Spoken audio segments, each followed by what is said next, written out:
Mais je me demandais comment c'était pour vous cette expérience, comment c'est venu ce désir de vouloir communiquer avec l'animal et comment ça s'est passé en fait, cette découverte. Est-ce que ça a été facile? Bien, pour moi, ce qui s'est passé, c'est que j'ai toujours senti que j'avais beaucoup de facilité avec les animaux. Ma relation avec les animaux se faisait vraiment très simple, presque instantanée. J'avais comme une intuition que je savais qu'est-ce qu'ils voulaient. Comme avec les petits-enfants. J'adore les petits-enfants et j'avais la sensation que je comprenais ce qu'ils voulaient me dire. Et en suivant la formation avec Anna, ce que j'ai découvert, c'est le mécanisme, d'une certaine façon, de cette communication. Ce n'était pas uniquement une intuition, en fin de compte, c'était véritablement les bases d'une communication entre moi et l'animal ou entre moi et un jeune enfant qui n'était pas encore capable de parler.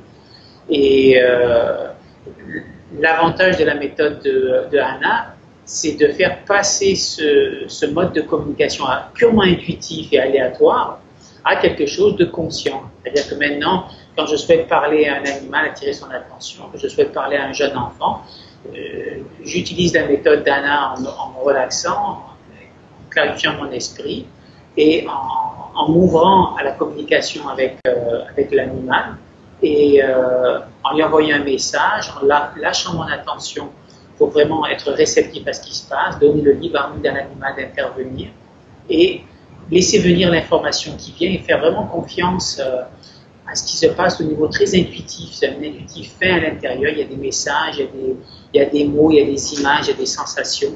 C'est de traduire ces impressions-là dans les messages que transmet l'animal ou le jeune enfant. Donc, le gros avantage, comme je dis, c'est de passer d'un mode complètement intuitif et aléatoire à quelque chose de conscient, de voulu, de recherché et qui est absolument vérifiable. Par exemple, quand Simpa était malade, il était à Lyon. À ce moment-là, il n'était même pas proche de nous, mais notre amie, sa maîtresse, nous a téléphoné, nous a dit qu'il va vraiment mal, si on pouvait lui voir qu'est-ce qui se passait, lui envoyer un soin, faire quelque chose pour l'aider. Donc avec Odile, on a utilisé la méthode d'Anna, on s'est mis en lien avec le chien, et sans s'en parler du tout.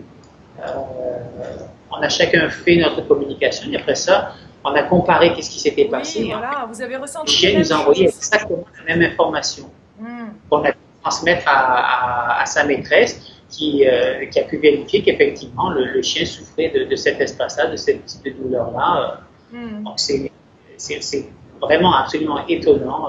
Ça marche que l'animal soit proche de nous, à distance. Nous, on avait une photo de Simpa, qu'on a pu travailler avec la photo, on s'est branché. On a concentré notre attention sur sa photo et le lien s'est fait, l'information est venue. Waouh! Et quel a été votre plus gros challenge, Odile, dans cette découverte de cette technique? Quels sont les challenges que vous avez rencontrés, qui étaient les plus difficiles à surmonter pour pouvoir permettre cette communication? Le défi, en fait, c'était de faire confiance à ce que je recevais comme information. Je dirais qu'intérieurement, ça m'a mis en contact avec la confiance en cette intuition, finalement, que j'avais déjà, mais que là, ça permet de la développer plus profondément. Ouais, je suppose que ça donne une toute nouvelle dimension à la vie, quand même. Exactement. Parce que c'est une toute autre perception à la fois de moi-même, bien sûr, mais aussi de l'environnement, de la nature, de tout ce qui constitue la nature avec un grand N. Voilà. Ouais, de la relation aux autres, de tout, ça change toute une réalité, ça. Oui, oui. Ça ouvre vraiment l'univers. Magnifique. Alors, docteur Anna, est-ce que vous êtes toujours là? Oui, vous êtes avec Simpa en train de continuer la conversation?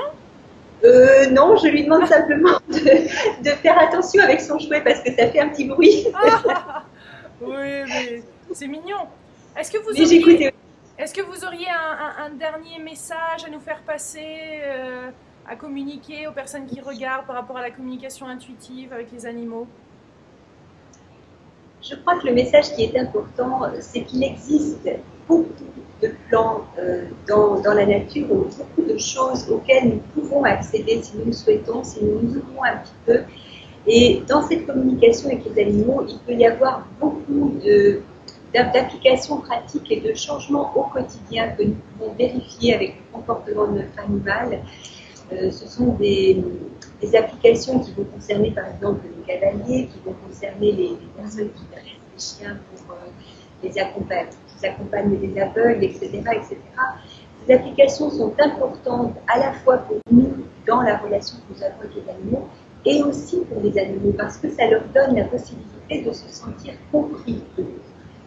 Donc je crois que c'est vraiment nécessaire aujourd'hui d'accueillir ces possibilités comme une réalité, de les tester par soi-même. Il ne s'agit pas d'y croire aveuglément, il s'agit d'essayer et de voir ce que ça donne, d'essayer en vérifiant systématiquement, et ça chacun peut le faire. Bien sûr, on peut aller suivre un cours pour se perfectionner, progresser rapidement, etc. Mais on peut le faire déjà chez soi, par exemple en lisant un livre concernant la communication intuitive. Dans ceux que j'ai écrits, il y a des choses pratiques, il y en a d'autres qui existent dans différentes langues. Ces informations sont disponibles aujourd'hui et si on aime son animal, si on aime les oiseaux qui sont dans les jardins ou on s'intéresse au sort d'une espèce sauvage sur la planète, c'est tout à fait possible d'approfondir ce lien ou cet intérêt grâce à cet outil. Et c'est ce que je souhaite à tout le monde parce que ça ouvre tellement de perspectives que ça change vraiment notre quotidien. Et vous faites ça même avec les vaches, hein? Entre autres, oui, on pourra en parler une autre fois. Pardon, Ilou? On pourra en parler une autre fois si vous voulez, mais brièvement, c'est la même chose. Vous communiquez avec les vaches aussi? Bien sûr, avec les vaches, avec les chevaux, avec les moutons, avec toutes sortes d'animaux, effectivement. Avec les chenilles processionnaires, avec les oiseaux, avec les loups. Bon, il y a 2 nuits, dans la maison où je me trouve, il y a un nid de rouge-queue. Ce sont des oiseaux assez rares en Europe occidentale.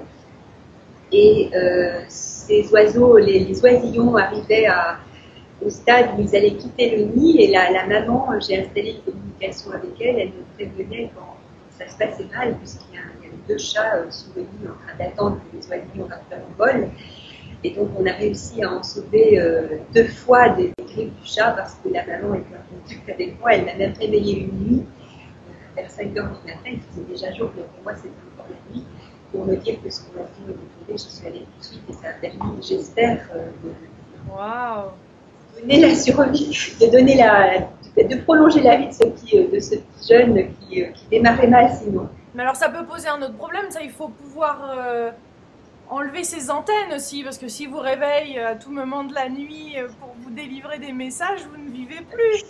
Oui, c'est vrai qu'au début, j'avais beaucoup de mal à enlever mes antennes et en tant que vétérinaire, j'avais des animaux que j'avais soignés dans la journée et dès que je me relaxais pour m'endormir le soir, ils venaient donc dans ce plan de conscience subtil à nouveau vers moi en disant tu vas trop serrer mon pansement ou bien le chien, mon copain de l'autre côté du grillage est malade.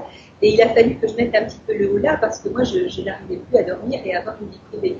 Donc maintenant, ça va, je gère bien et je suis tout à fait d'accord pour aider cette maman où je peux. D'accord. Ok, ben magnifique. Ben, merci beaucoup à tous d'être là. Merci à Simpa aussi. Au revoir Simpa. Merci d'être passé en ce moment avec nous.